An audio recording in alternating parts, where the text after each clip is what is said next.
হরে কৃষ্ণ দর্শক বন্ধুরা, আশা করছি আপনারা সকলেই রাধা মাধবের কৃপায় ভালো আছেন। আজ আমরা শ্রীমদ্ ভগবত গীতার সপ্তম অধ্যায় বিজ্ঞান যোগের 25 নম্বর শ্লোকটি পাঠ করব। এর সাথে সাথে অনুবাদ এবং তাৎপর্য বিশ্লেষণ করব। আসুন তবে শুরু করা যাক।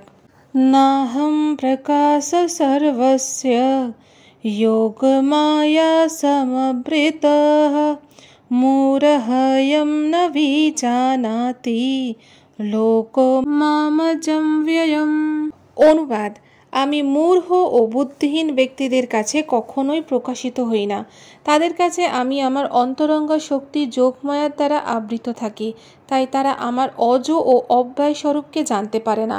তাৎপর্য: তর্ক উত্থাপন করে বলা যায় যে শ্রীকৃষ্ণ এই পৃথিবীতে অবস্থানকালে সকলেরই গোচরীভূত ছিলেন।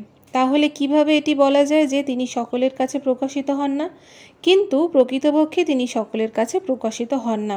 শ্রীকৃষ্ণ যখন অবতরণ করেছিলেন তখন কয়েকজন দুর্লভ মহাত্মাই কেবল তাকে পরমেশ্বর ভগবান বলে জানতে পেরেছিলেন।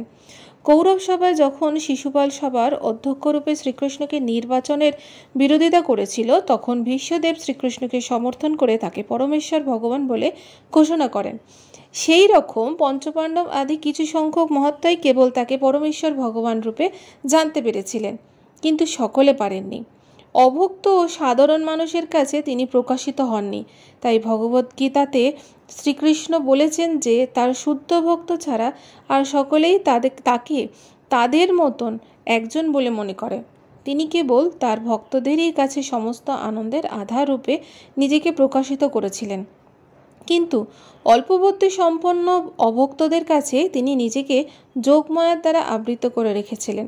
শ্রীমদ্ ভগবতে কুন্তী দেবী তার প্রার্থনায় বলেছেন যে ভগবান যোগমায়ার যবনিকার দ্বারা নিজেকে আবৃত করে রাখেন, তাই সাধারণ মানুষ তাকে জানতে পারে না। যোগমায়ার এই আবকরণ সম্পর্কে শ্রী ঈশ্বর উপনিষদে প্রতিপন্ন করে বলা হয়েছে যে যেখানে ভক্ত প্রার্থনা করছেন, হে ভগবান, তুমি সমস্ত ব্রহ্মাণ্ডের প্রতিপালক, তোমাকে ভক্তি করাই পরম ধর্ম, তাই আমি তোমার কাছে প্রার্থনা করি যেন তুমি আমাকেও পালন করো। তোমার অপ্রাকৃত রূপ যোগমায়ার দ্বারা আচ্ছাদিত। ব্রহ্মজ্যোতি তোমার অন্তরঙ্গা শক্তির আবরণ।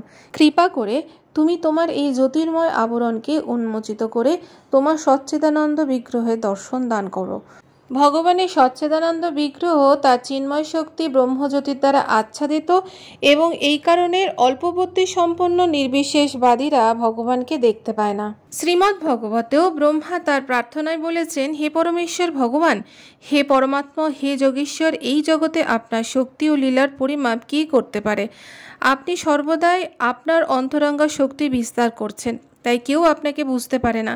বিদ্বান বৈজ্ঞানিকেরাও ও পণ্ডিতেরা এই পৃথিবীর ও অন্যান্য গ্রহের সমস্ত অণুপরমাণুর হিসাব করতে পারলেও তার কখনোই আপনার অনন্ত শক্তির হিসাব করতে পারে না, যদিও আপনি সকলের সামনেই বিদ্যমান। পরমেশ্বর ভগবান শ্রীকৃষ্ণ কেবল অজয় নন, তিনি অব্যয়। তার বিগ্রহ সচ্চিদানন্দময় এবং তার সমস্ত শক্তি অব্যয়। তাহলে দর্শক বন্ধুরা, এই ছিল আমাদের শ্রীমদ্ ভগবত গীতার সপ্তম অধ্যায় বিজ্ঞান যোগের 25 নম্বর শ্লোকের তাৎপর্য। আগামী পর্বে আপনাদের সাথে আবার দেখা হবে পরবর্তী শ্লোক নিয়ে। আপনারা ভালো থাকুন, সুস্থ থাকুন। রাধে রাধে।